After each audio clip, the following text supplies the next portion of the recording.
Well, what are we doing today? Well, this one's actually a pretty quick, uncomplicated repair. I use 3 monitors on my desk setup here. This one's an old VGA one that's been going for donkey's years and has never failed. I go through a lot of these guys because they're cheap. I can pick up these Dell 190S monitors for about 25 bucks now, and I use 2 of them. The resolution's perfectly fine for everything I do. I'm not into 4K super high resolution stuff. With my eyes after my last attack of MS, I can't really see that clearly anyway. Still clearly enough to drive, which is crucial, but some days I have a bit of trouble. Anyway, this guy recently, when it starts getting warm, or this gal if you want to go by the background picture, it keeps falling over and flicking off and all sorts of crazy stuff. So I've got a couple more to replace it with. So I'm going to pull this guy off the monitor bracket today and put another one back on there. Crucially, the monitor bracket is one that I designed and laser cut myself on my own equipment. So let's get this guy detached, or this gal detached, and put a new monitor up. I have to ignore the background noise. It is hot and I need cooling. Now, one of the first things I want to do here is take off all my parts trays from up the top here, because I know what I'll do. I'll headbutt them and I will sprinkle pieces everywhere, and I've done that a few too many times and I'm sick of picking up little bits. I'm just going to take the whole lot off. That zapping sound you can hear is my lightning tracker app telling me that there's lightning strikes nearby. Probably means I no longer have NBN internet, but anyway.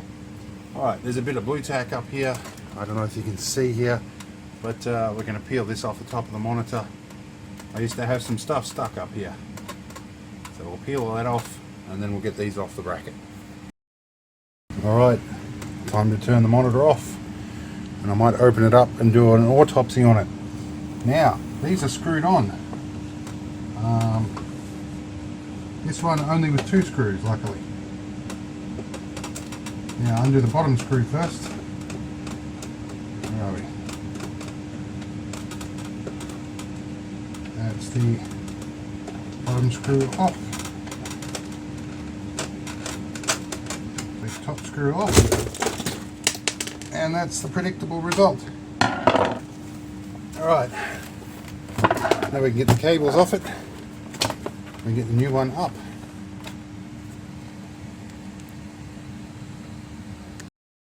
Right, for this bit we're going to get some isopropyl alcohol and some workshop rags. We're going to give it a clean up first. So these are usually pretty good, but they need a bit of a clean, and these stickers that either Reboot IT put on them or the previous government department that owned them put on here, they don't like coming off all that well. However, a bit of this stuff that's really hard to find in COVID era, isopropyl alcohol, does tend to assist with this quite well. We can get them all off here. Obviously, because I've got all my parts trays in my work area, it does make filming a little bit of a challenge. Alright, there's some of this off. I'll continue getting the rest of this off, and we'll be back to continue the install. The thing I do like to do while I've got them in this state is put a little bit of spray and wipe. Keep in mind, don't soak them when you do this. Just give a gentle sprinkling over the top. Let it sit for a bit and it will gradually reform into a nice sheen. Let it sit and then you can wipe it and it'll get most of the oils off. Crucially, using a clean workshop rag or a clean rag of some kind. Now, if I seem a little incoherent at the moment, it's because I've been up pretty much all night. My missus had to go into emergency, so had some complications after a gallbladder removal surgery. So she's in, or was in, she's out now, off to some more medical scans and whatnot, and I need this to help administer matters whilst we're away. So the only reason I'm doing this right now is because I kind of have to. Stuff around here is starting to break faster than I can fix it, but we'll get there. There's a bit more goo on this side here. We'll A little bit of that there. I'll give it a wipe here. I know it doesn't look that great right now, but we'll get it into ship shape with a bit more IPA. And just clean it like we would a window from top to bottom, or in this case bottom to top, because it's laying on its back. Alright, doesn't look great probably through the camera, but it looks a lot better through my eyes, especially with the alcohol evaporating. Alright, let's just get this guy back on. Conveniently, they've given me 4 brand new screws, probably because that's necessary to fit them on the bracket. Now, right, need to get this one out. I do have another one of these kicking around, but it's got a silver edge, and I didn't want to have mismatched colours on my screen or my desk. Despite the state of things in my workshop, I do actually have a sense of aesthetics. Okay, here we go. That's our screws out. So I'm going to need to get one in the top. Okay, let's have a crack at this. Let's move my camera angle first. Connectors are in, and yes, I'm using DVI. Now comes the tricky bit. I've got to position a screw halfway through here and then sit this over the flange. And the screw drops out. Yay. Alright. Here goes screw.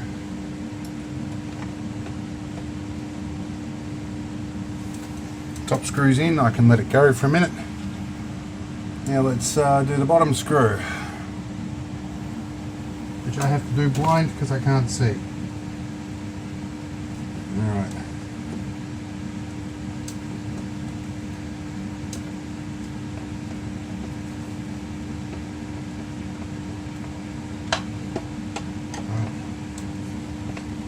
Okay. I think my sitting my chair on some other stuff. Alright, so clearly I have some color temperature settings to change, but it's in and it's working. And it screwed up my third monitor output. Although that might change itself in a minute. This just did a little reset. I reckon I might have just bought a new monitor, and it might be my video card connections. Oh joy! Yep, same thing, different monitor.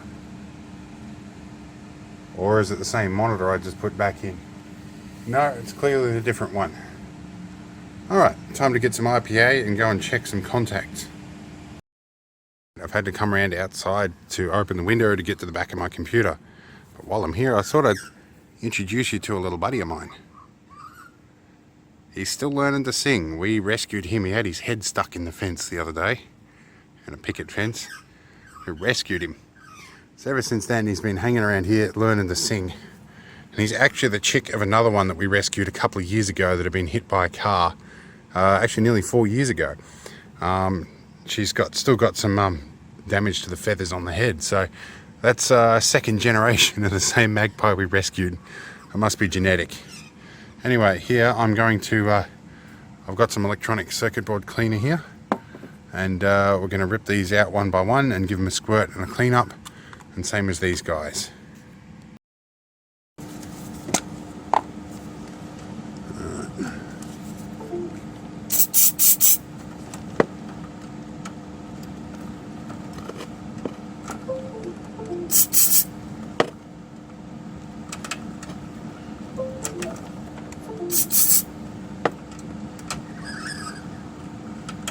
Here our buddy's still trying to sing in the background.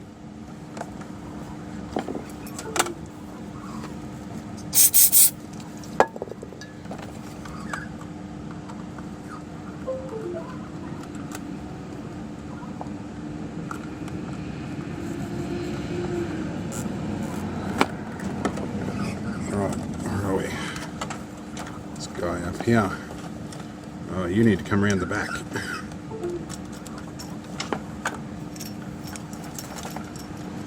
Cable management woes. Yes. These are old cables, so these are probably the problem. I do have plenty more of them.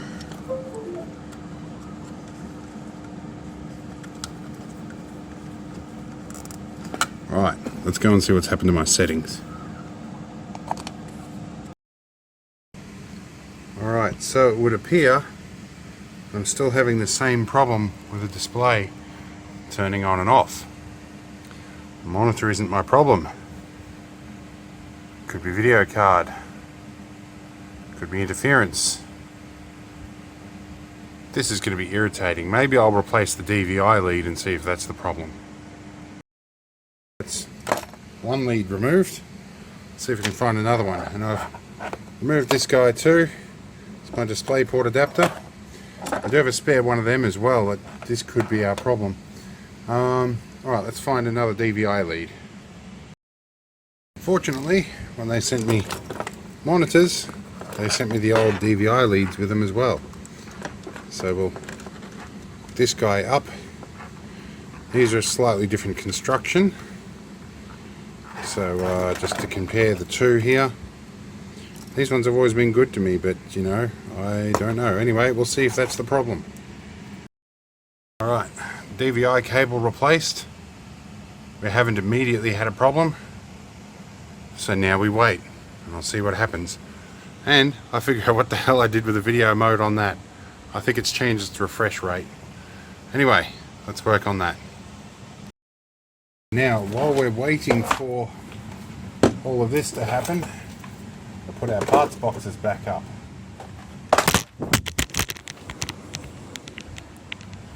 And lose our camera off the desk at the same time. Oh god. Alright. No, I've got these in the wrong order. That is new parts, you go up there. This is gender benders, go in the middle. USB stuff goes on that side. Somewhere about there. Gender benders. New parts for PCB builds.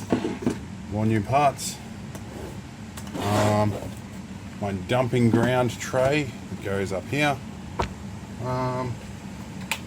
And then these guys.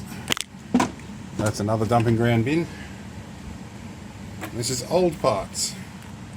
Goes up here. Alright. Well, the new monitor seems pretty stable now that I put a new cable on. Would have been nice if I had figured that out before I bought two new monitors. However, I plan to use these for a considerable time, so having a couple of spares is not a bad thing. Alright. Let's keep going.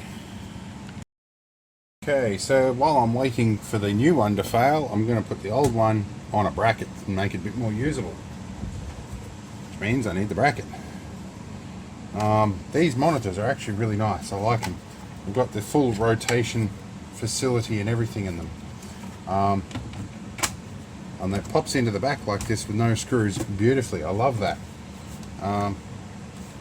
They even included the screws in the foot mount. But these also slide up and down this with a spring-loaded bit. I can do a full 90-degree turn on them. They're just really nice. They do have a USB 2 hub in them. They do VGA and DVI, and they have built-in speakers. Not that you'd ever use them. And they support 12 volt as well, I think.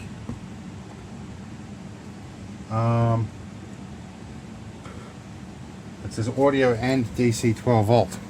So that's got DC 12 volt in here. That's handy for me because I like 12 volt stuff. Let's get the foot happening here. Rip these screws out. So since the changeover of that HDMI lead, we haven't had a problem.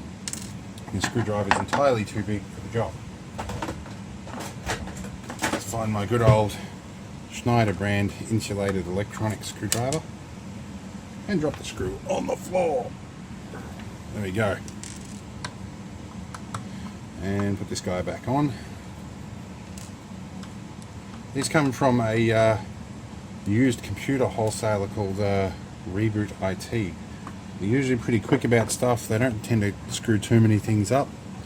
I mean, look, you're buying second-hand computers, you have problems with them occasionally.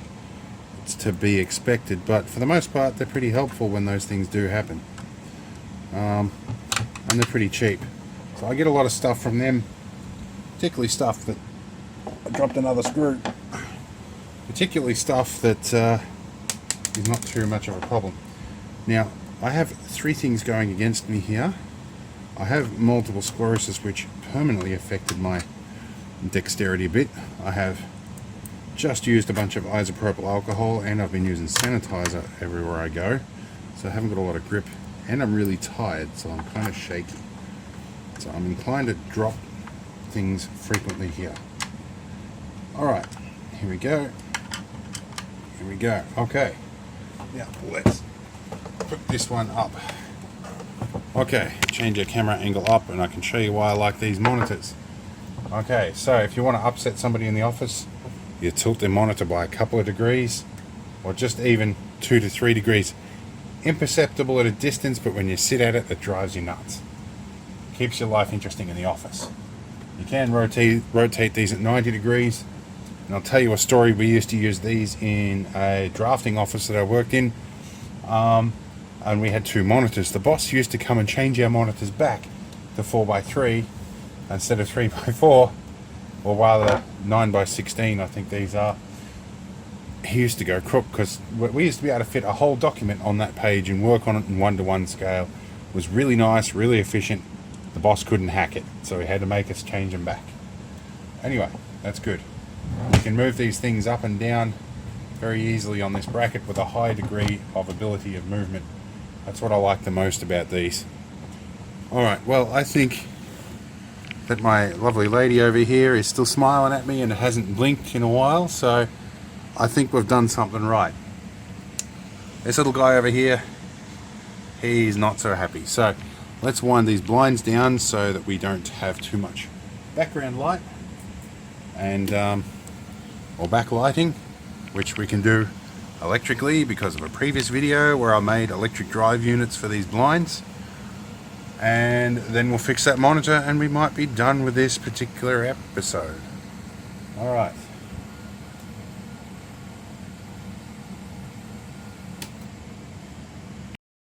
Discovered another little quirk. My cursor, when I flip off that side of the screen, re-emerges over that side and then stops there. So yeah, I think it has reset my monitor layout. So we've got to do something about that. See our display settings here. Well, where have my display settings come up? Oh no. They're going up on the monitor who doesn't work. Great. Okay. This is going to be fun. Let's see if I can work out an old Windows trick to get it back. I need 2 hands for this bit, but there's a trick that you can use from way back in Windows 3.11 days. You can hit Alt and space and then down and enter, and that will select the move function, and then you can use arrows to move your dialog box back into other screens. If it's going to work. It might not work on the settings box. Give me a moment. Alright, so we just unplugged the other display for the time being. Now we can get these guys in that orientation, and now that should span across there nicely. Now let's park this. Alright, my camera keeps cutting out for some reason. Don't know why, but let's plug the other monitor back in. Alright. Let's see what happens now. Alright, so it's trying to do 3 displays all of the same. So let's see, what are you? 1, 2 and 3. So number 1's what we want to play with. We want to set the setting on that one. I don't know. Hang on. That's the one we're playing with. Yeah, 1280 by 1024. No, the other one doesn't do that. I think it'll do... wait, where's my mouse? There's changes. So no, it's not going to do that. 1024 by 768 I think is what it will handle.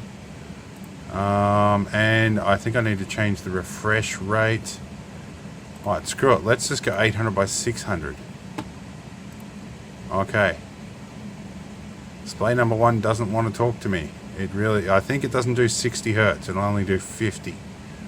Okay. Yes, extend it. Advanced display settings. Right. We are running at 60 Hertz. Oh, that's a Dell P190S, so not display 2, display 1. 60 Hertz. Desktop resolution, but active signal. What? Alright, give me a moment. NVIDIA to the rescue. So let's take a look here and go. We've got 60 or 75 Hertz. Ah, here we go. 75 Hertz. 72. What? Why? What? Okay, this was working until I unplugged it. Try that. Do you work now?